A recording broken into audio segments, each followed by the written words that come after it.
बच्चों, आज हम साइंस क्लास 10 की वर्कशीट नंबर 77 डिस्कस कर रहे हैं, जो कि पार्ट 15 आपकी एनसीईआरटी की बुक से बनाई जा रही है, जिसका नाम है हमारा पर्यावरण। तो आज हम बहुत सारे टॉपिक्स डिस्कस करेंगे, जैसे कि खाद्य श्रृंखला, पोषक स्तर और जैविक आवर्धन। ठीक है, तो हमने जो पिछली वर्कशीट हैं उनमें खाद्य श्रृंखला, पोषक स्तर और 10% या 10% नियम के बारे में चर्चा की है। तो पारिस्थितिकी तंत्र में ऊर्जा के हस्तांतरण के बारे में हमें निम्नलिखित बातों को याद रखना चाहिए। यानी ऊर्जा का जो स्थानांतरण हमने देखा, पहले तो खाद्य श्रृंखला के रूप में देखा, जिसमें खाना एक पोषक स्तर से दूसरे में जा रहा है। ठीक है, फिर उसका क्या हो गया, खाद्य जाल हमने देखा, जिसमें एक पोषक स्तर को बहुत सारे अन्य जो उत्पादक या उपभोक्ता हैं वो अपना पोषण ग्रहण कर रहे हैं। ठीक है, फिर पोषक स्तर भी हमने समझा, जिनमें किस नियम के हिसाब से पोषण ट्रांसफ़र हो रहा है, 10% का नियम। तो इनके बारे में और कौन सी बातें हमें याद रखनी है। तो पॉइंट्स दिए हुए हैं कि पारिस्थितिकी तंत्र में ऊर्जा का निर्माण नहीं होता है। ऊर्जा का निर्माण नहीं होता है बेटा, ऊर्जा केवल एक रूप से दूसरे रूप में परिवर्तित होती है। किसी भी पारितंत्र में, पारिस्थितिकी तंत्र भी बोल सकते हैं या पारितंत्र भी बोल सकते हैं। ठीक है, तो उसमें ऊर्जा का अपना निर्माण नहीं होता है। ऊर्जा कहाँ से आ रही है बेटा? डायरेक्ट सन से आ रही है। ठीक है, सूर्य की ऊर्जा का उपयोग किया जाता है। केवल सूर्य की ऊर्जा का प्रयोग करके तब उसे हम किस में कन्वर्ट करते हैं? पोषण में कन्वर्ट करते हैं। कौन? उत्पादक। ठीक है, तो यानी केवल एक रूप से दूसरे रूप में ऊर्जा जो है वो परिवर्तित हो रही है। यानी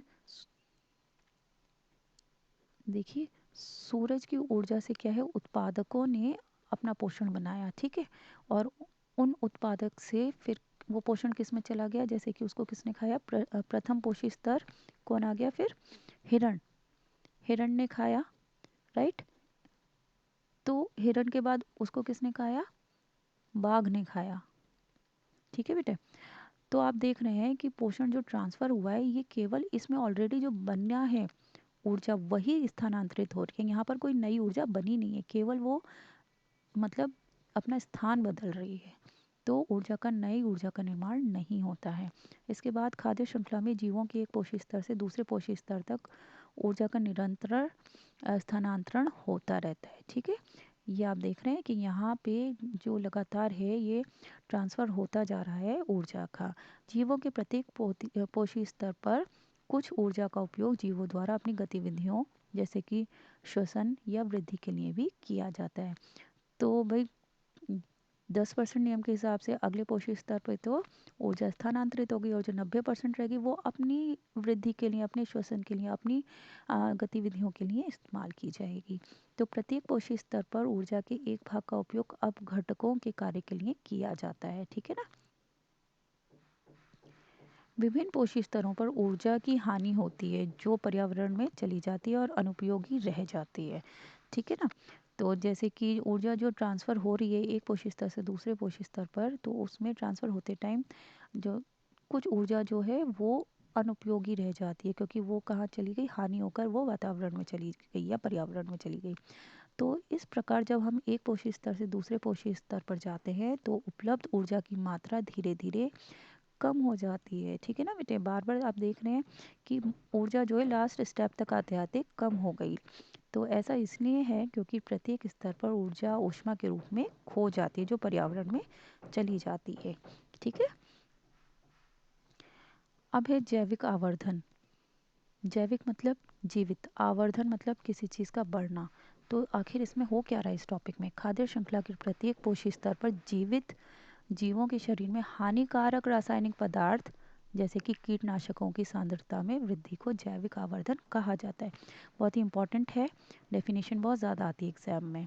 तो जो पोषक स्तर है उसमें क्या है, रासायनिक पदार्थों का जो लेवल है वो बढ़ता चला जाता है।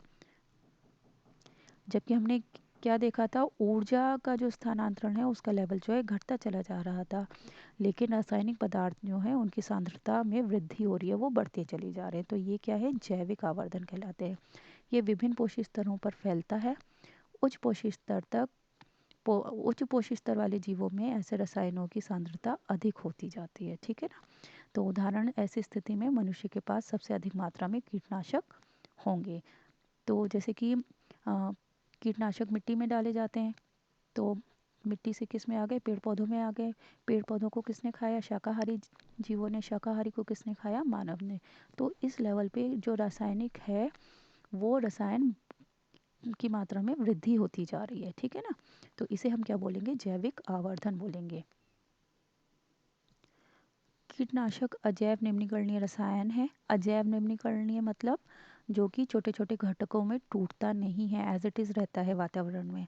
तो इसलिए वे प्रत्येक पोषक स्तर में जमा होते जाते हैं। क्योंकि मनुष्य किसी भी खाद्य श्रृंखला में शीर्ष स्तर पे, हम मनुष्य जो होते हैं बेटा, कोई भी खाद्य श्रृंखला होगी उसमें सबसे शीर्ष स्तर पर होंगे, टॉप पर होंगे, ठीक है ना। तो इसलिए हमारे शरीर में हानिकारक रसायनों की अधिकतम मात्रा जमा हो जाती है। तो ये हमारे स्वास्थ्य को धीरे धीरे नुकसान पहुंचाता है। तो पारिस्थितिकी तंत्र में ऊर्जा का प्रवाह एक दिशीय होता है। ये हम पिछली वर्कशीट में भी डिस्कस कर चुके हैं। एक बार और पढ़ते हैं कि प्रकाश संश्लेषण के माध्यम से ऊर्जा सूर्य से पौधों में प्रवेश करती है, ठीक है। और एक खाद्य श्रृंखला में ये ऊर्जा एक जीव से दूसरे जीव में स्थानांतरित होती रहती है। जीवों द्वारा दी गई ऊर्जा पर्यावरण को गर्मी के रूप में दी जाती है। ये पौधों द्वारा फिर से उपयोग करने के लिए वापस नहीं आती है। इस प्रकार ऊर्जा का प्रवाह एक दिशा में होता है, ठीक है बेटे। तो ये क्वेश्चन आता है कि एक दिशीय क्यों होती है ये। तो अब क्वेश्चन आंसर देखते हैं कि प्रवाह आरेख की सहायता से वर्णन करें कि सूर्य से ऊर्जा विभिन्न पोषक स्तरों तक कैसे प्रवाहित होती है। स्पष्ट कीजिए कि किसी पारिस्थितिकी तंत्र में ऊर्जा का प्रवाह एक दिशीय क्यों होता है। तीसरा है जैविक आवर्धन से क्या तात्पर्य है। और चौथा, यदि हम फसलों के रोगों से बचाने के लिए कीटनाशकों का अत्यधिक उपयोग करते हैं तो इससे मानव जाति को दीर्घकालिक नुकसान हो सकता है। इस कथन की पुष्टि कीजिए। तो इसका तो रिलेट इससे होगा ना, जैविक आवर्धन से। तो आइए सारे आंसर्स हम देख लेते हैं। तो देखिए बेटे, सभी प्रश्नों के उत्तर आपके सामने इस प्रकार हैं। ये प्रश्न नंबर 1 का उत्तर है, प्रश्न नंबर 2, 3 और 4, ठीक है। आप अच्छे से अपनी वर्कशीट को कीजिएगा और ज़्यादा से ज़्यादा वीडियो को शेयर कीजिएगा। चैनल को सब्सक्राइब करिए और करवाइए।